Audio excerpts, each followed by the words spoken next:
Jake Zyrus, ibinunyag ang pananamantala ng sariling tiyuhin, hindi ako pinaniwalaan ng sarili kong ina.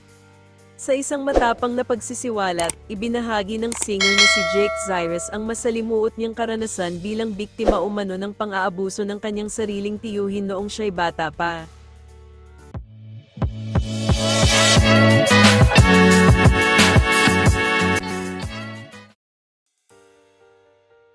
Ayon kay Jake, nagsimula ang pang-aabusong ito noong siya ay 6 na taong gulang pa lamang, at umabot ito sa puntong nagdulot ng matinding epekto sa kanyang pagkatao.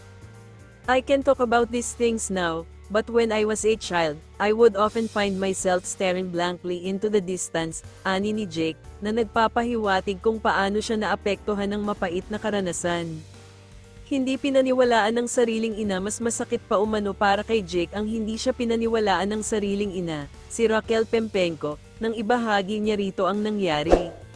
Sinubukan kong sabihin sa kanya, pero hindi siya naniwala. Sa halip na suportahan ako, pinagalitan pa niya ako at sinabing gumagawa lang ako ng kwento. Ang pangyayaring ito ay nag-iwan ng mas malalim na sugat sa kanyang damdamin, lalo na't ang inaasahan niyang magiging kakampi niya ang siya pang tumanggi na maniwala sa kanya. Matagal na pakikipaglaban sa trauma sa kabila ng lahat, pinili ni Jake na lumaban at palayain ang sarili mula sa madilim na nakaraan. Ang kanyang pagbubunyag ay isang hakbang patungo sa paghilom at pagpapalakas ng loob ng ibang biktima na dumaan sa katulad niyang sitwasyon.